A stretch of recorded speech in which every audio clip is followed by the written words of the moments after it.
सुरुवातीला बातमी पिंपरी चिंचवडमध्ये भाजपच्या राज्य कार्यकारिणीची बैठक सुरू आहे त्याच्या समारोपाची। तूर खरेदीवर स्पष्टीकरण देताना मुख्यमंत्र्यांचीच संघर्ष यात्रेवरून विरोधकांवर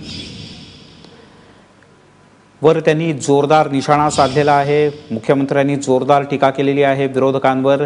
ज्यांनी सिंचन योजना खाल्ल्या, ज्यांनी शेतकऱ्यांचे पैसे हडपले तेच आता निर्लज्जपणे संघर्ष यात्रा काढत असल्याचा घणाघात मुख्यमंत्र्यांनी केलाय। त्यामुळे शेतकऱ्यांना आता संघर्षाच्या ऐवजी संवादाची भूक असून विरोधकांच्या संघर्ष यात्रेला संवाद यात्रेने उत्तर देऊ असं मुख्यमंत्री देवेंद्र फडणवीस यांनी म्हटलं आहे।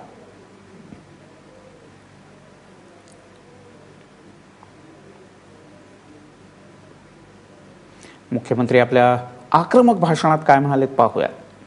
मला तर कधी कधी आश्चर्य वाटतं, माणसं इतकी निर्लज्जासारखी कशी बोलू शकतात। अरे 15 वर्ष तुम्ही या शेतकऱ्यांना अशा अवस्थेमध्ये टाकलं, त्यांच्या हिश्श्याचे पैसे खाऊन टाकले, त्यांच्या सिंचनामध्ये भ्रष्टाचार केला, त्यांना देणाऱ्या वस्तू या तुमच्या घरामध्ये नेल्या।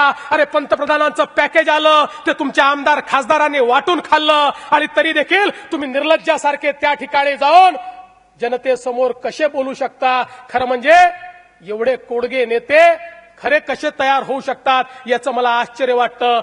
एवढाच मला या संघर्ष यात्रेचा आनंद आहे।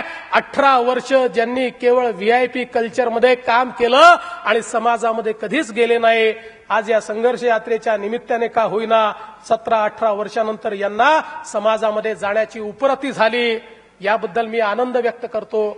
शेतकऱ्याला असं वाटतं हे तर नालायक आहेत, यांच्या संघर्ष यात्रेला जायचं नाही, पण तो वाट पाहतोय की भारतीय जनता पक्षाचं सरकार आणि भारतीय जनता पक्षाचे नेते हे आमच्याशी संवाद साधतायत का।